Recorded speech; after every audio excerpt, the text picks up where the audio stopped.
Welcome Steve Stricker to Flash. Steve, 1/72.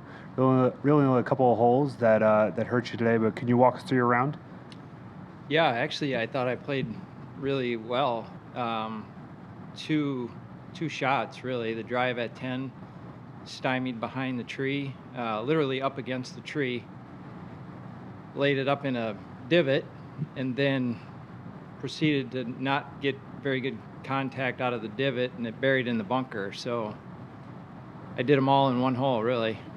Up against a tree, in a divot, and buried lie in the bunker. So that didn't sit well with me, and it kind of affected probably the next couple holes, and then hit a poor shot at 12, and that was kind of a wake-up call, to like get my head back in the game kind of thing, but it was just really those two swings. Other than that, I played pretty solid and had a lot of opportunities, and tough to get it close at times this afternoon. Some of the greens got pretty firm. Didn't know which ones really. 17, that ball, I don't know how it stays where it does, short of, it's one more step and it goes all the way down to the hole. And then 18, it runs out, so some greens were a little inconsistent in regards to how much they were going to bounce out. So that was tough to kind of figure out too. So it's a challenging place, and, but I hung in there, and 1 over is not a bad score, and, I just need a good one tomorrow.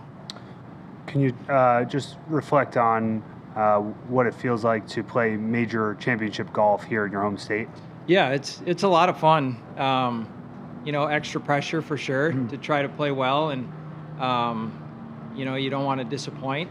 So that adds a little bit to it. But I handled it, I thought, well. I got off to a good start, hit good shots, made good decisions, and then just really the couple holes around the turn got me. But yeah, it's a lot of fun. It's they came out and supported. It was a nice crowd today, and it was a nice day to play golf.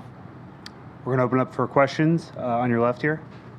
Steve, when you get over the disappointment of this round, how much consolation do you take from the fact that you're only 4 back and you're only 2 out of second place? Yeah, I mean, it's a tough place, and anything around par is going to be an okay score, and it's just, you got to keep hanging in there. It's going to be a challenge the next 3 days, and the rough isn't going to get any shorter, and so it's going to put a premium on hitting the ball in the fairway, and anything, like I said, anything around par, you're not hurting yourself.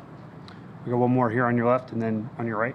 Just as a foul, Steve, don't bite my head off for this one, but can you remember the last time you made 2 doubles in a round? It's got to be over a year. Yeah, and I know you can't do that in a U.S. Open or any major. It's just, you got to stay away from the doubles, and I got a little aggressive on that 4th shot into the green at 10 out of the bunker. I should have just tried to hit it in the middle of the green, but I thought I could get clean contact on it, and I was trying to make a par still, and I didn't make good contact, and it kind of fluffed over to the right, and from there it was no good either.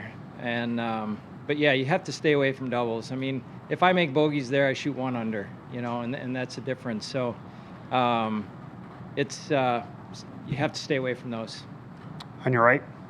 Steve, when you have a round like that, or a couple holes like that, I should say, do you like the fact that you flip the front and back 9 to start tomorrow, and you get to go right back at them to start your round? Yeah, I mean, they're both very challenging. You got to pay attention to both sides. I don't know if one side's easier than the other.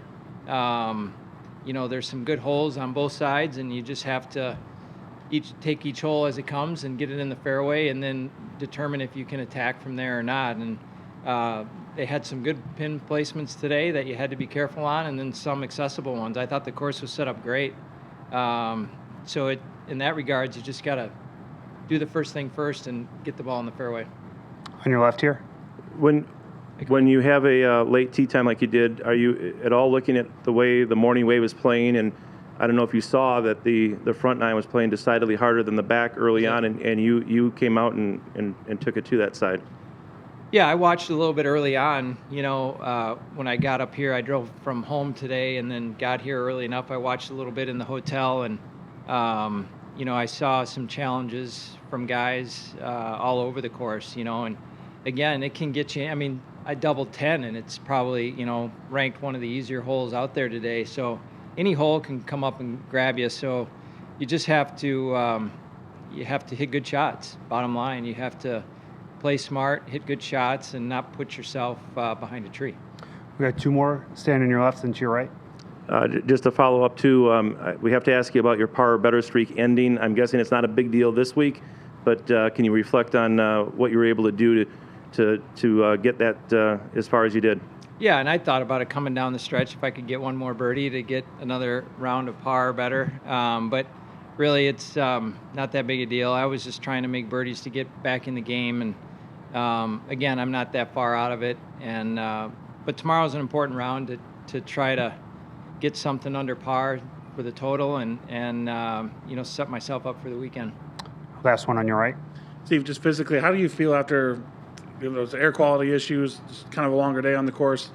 How do you just feel physically and knowing you have an early tee time tomorrow? Yeah, I feel fine. You know, I feel like I'm in good enough shape to kind of handle everything that's going on. And, you know, our time tomorrow isn't super early. I'm not sure what time it is, 8:30 or something like that. But, you know, I'll get plenty of rest tonight, and I'll be ready to go tomorrow.